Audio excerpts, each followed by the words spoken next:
அனைவருக்கும் தெய்வீக வணக்கம். நான் உங்கள் Karthik. Welcome to divine truth YouTube channel. இன்னைக்கு நம்ம பார்க்க போறது இன்றைய தினம் குபேர பௌர்ணமி மற்றும் தைப்பூசம் சேருகின்ற அற்புதமான குரு ஓரை நேரத்தில் இந்த எளிமையான பொருளை வீட்டின் இந்த இடத்தில் வைத்து பாருங்கள். உங்கள் எல்லா பிரச்சனைகளுக்கான தீர்வும் உடனடியாக கிடைக்கும். பிரச்சனைகள் தீர்வது மட்டும் கிடையாதுங்க, பெட்டி பெட்டியாக நகையும் பணமும் சேரும். பொதுவாகவே வியாழக்கிழமைகளில் வரக்கூடிய பௌர்ணமி குபேர பௌர்ணமியாக கருதப்படும். மேலும் இன்றைய தினம் தைப்பூசமும் வியாழக்கிழமையில் வருவது மிகவுமே சிறப்பு வாய்ந்தது. இதற்கு காரணம் வியாழக்கிழமை குரு பகவானுக்கு உரியது. பூசம் நட்சத்திரத்துல தாங்க குரு பகவான் உச்சம் அடைவாரு. அப்படிப்பட்ட இந்த அற்புதமான நாளில் நாம் செய்யக்கூடிய இந்த எளிமையான தாந்திரிகத்திற்கு பல கோடி மடங்கு பலன்கள் அதிகமாக நமக்கு கிடைக்கும். மேலும் இந்த தாந்திரிகத்தில் எந்த ஒரு மந்திரங்களோ பூஜைகளோ கிடையாதுங்க. கடையில் விற்கக்கூடிய இந்த எளிமையான பொருளை ஜஸ்ட் வாங்கிட்டு வந்து வீட்டில் நாம் வைத்தாலே போதும், அத்தனை விதமான அதிர்ஷ்டங்களும் நமக்கு ஏற்படும். இந்த சிம்பிளான தாந்திரிகத்தை எப்படி எந்த நேரத்தில் செய்யணும்னு இந்த வீடியோல டீடைல்டா நம்ம தெரிஞ்சுக்கலாம். அதற்கு முன்னாடி நம்ம சேனலை இப்பதான் நீங்க ஃபர்ஸ்ட் டைம் பாக்குறீங்கன்னா மறக்காம சப்ஸ்கிரைப் பண்ணிக்கோங்க. பக்கத்துல இருக்க பெல் ஐகானையும் பிரஸ் பண்ணிக்கோங்க. அப்பதான் நான் அப்லோட் பண்ற எல்லா பயனுள்ள தகவல்களும் உடனடியா உங்களுக்கு நோட்டிபிகேஷன்ல வரும். நம்ம யூடியூப் சேனல்ல இந்த தைப்பூசத்தை முன்னிட்டு ஆல்ரெடி 3 சிறப்பு பதிவுகளை நம்ம பார்த்திருக்கோம். அந்த பதிவுகளை பார்க்காதவங்களுக்காக இந்த வீடியோவோட என் கார்டுல மற்றும் ஐ பட்டன்ல நான் கொடுக்கறேங்க. மேலும் நம்ம சேனலுடைய லேட்டஸ்ட் வீடியோஸை நீங்க செக் பண்ணி பார்த்தீங்கனாலே அந்த பதிவுகள் உங்களுக்கு அவைலபிளாக இருக்கும். சோ தேவைப்படுறவங்க நீங்க செக் பண்ணி பார்க்கலாம். முதல் விஷயம், இன்றைய தினத்திற்கான தைப்பூச நேரத்தையும் குருஹோரை நேரத்தையும் ஃபர்ஸ்ட் நம்ம கிளியரா தெரிஞ்சுக்கலாம். வாக்கிய பஞ்சாங்கத்தின்படி நேற்றைய தினம் ஜனவரி 24 புதன்கிழமை இரவு 10:44 பௌர்ணமி திதி துவங்கியது. இன்றைய தினம் ஜனவரி 25 வியாழக்கிழமை இரவு 11:56 வரை பௌர்ணமி திதி இருக்குங்க. அடுத்ததாக பூசம் நட்சத்திரம் பார்த்தோம்னா இன்றைய தினம் ஜனவரி 25 வியாழக்கிழமை காலை 9:14 பூசம் நட்சத்திரம் துவங்கியது. நாளைய தினம் ஜனவரி 26 வெள்ளிக்கிழமை காலை 11:07 வரை பூசம் நட்சத்திரம் இருக்குங்க. சோ தைப்பூசத்திற்கான நேரம் எப்பன்னு பார்த்தோம்னா இன்றைய தினம் ஜனவரி 25 வியாழக்கிழமை காலை 9:14 முதல் இரவு 11:56 வரை தைப்பூசத்திற்கான நேரம். இந்த தைப்பூசம் நேரத்தில் குரு ஹோரைக்கான நேரம் இன்றைய தினம் மதியம் 1 மணி முதல் 2 மணி வரை, இரவு 8 மணி முதல் 9 மணி வரை.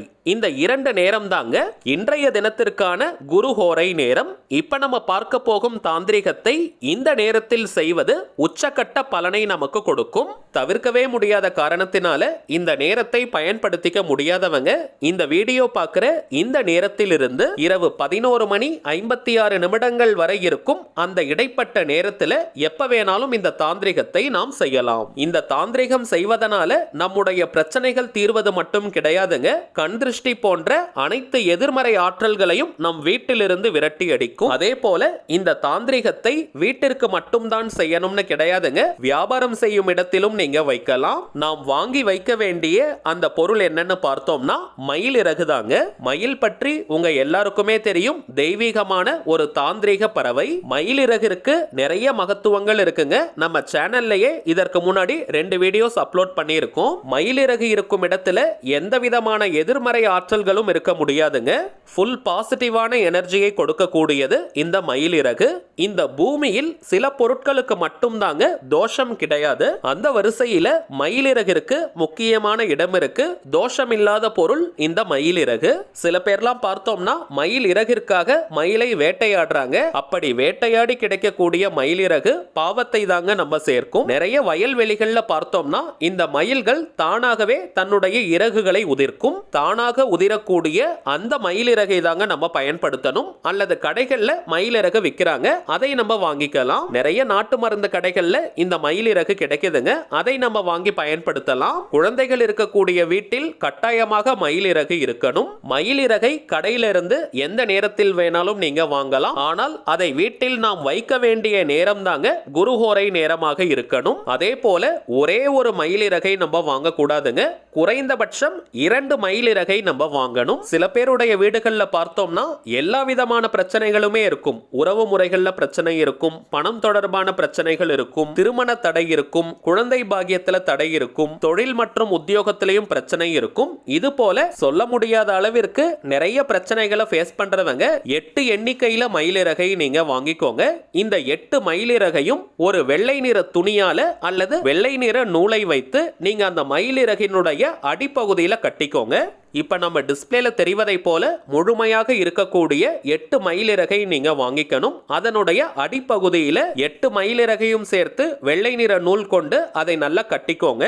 இப்ப இந்த கட்டி வச்ச மயிலிறகை நீங்க வீட்டின் பூஜை அறையில எந்த திசையில வேணாலும் வைக்கலாம். தனி பூஜை அறை இருக்கணும்ன்ற அவசியம் கிடையாதுங்க. வீட்டுல நீங்க சுவாமி படங்களை எந்த இடத்துல வைப்பீங்களோ அந்த இடத்துல நீங்க சாட்சி வச்சிருங்க. அல்லது ஒரு சொம்புல பச்சரிசியை நிரப்பி அதுல கூட இந்த 8 மயிலிறகையும் நீங்க குத்தி வைக்கலாம். ஆனால் 8 மயிலிறகும் வெள்ளை நிற நூலால நீங்க சேர்த்து கட்டி இருக்கணும். நல்லா நோட் பண்ணிக்கோங்க. 8 மயிலிறகையும் சேர்த்து வச்சுதாங்க வெள்ளை நிற நூலால நம்ம கட்டணும். இப்படி நாம் செய்யும் பொழுது வாஸ்து தோஷங்கள் அனைத்தும் நீங்கும். 8 திக்கிலும் நமக்கு ஒரு கவசம் காவல் ஏற்படும். பிரச்சனைகள் அனைத்தும் மாயமாக மறையும். இதை தவிர்த்து கணவன் மனைவிக்குள்ள பிரச்சனை இருக்கிறவங்க அல்லது தூக்கம் சரியாம வராம இருக்கிறவங்க நீங்க தலைகாணிக்கு அடியிலும் இந்த மயிலிறகை குருஹோரை நேரத்துல நீங்க வச்சிருங்க. அதை நீங்க எடுக்கணும்ன்ற அவசியம் கிடையாதுங்க. 2 மயிலிறகை நீங்க வைத்தாலே போதும். அதே போல குழந்தைகள் படிக்கக்கூடிய இடத்திலும் பக்கத்துல சுவர் இருந்தால் அந்த இடத்துல ஒரே ஒரு மயிலிறகை நீங்க ஒட்டி வைங்க. செலோ டேப் போட்டு கூட நீங்க ஒட்டி வைக்கலாம். இதை தாண்டி பணப்பிரச்சனை இருக்கிறவங்க 2 மயிலிறகை நீங்க எடுத்துக்கோங்க. ரொம்ப லென்த்தா கூட இருக்கணும்னு அவசியம் கிடையாதுங்க. கொஞ்சம் சின்னதா கூட நீங்க எடுத்துக்கலாம். ஆனால் அந்த மயிலினுடைய கண் பகுதி முழுமையாக இருக்கணும். லென்த் ரொம்ப பெருசா இருக்கணும்ன்ற அவசியம் கிடையாதுங்க. 2 மயிலிறகை நீங்க எடுத்துக்கோங்க.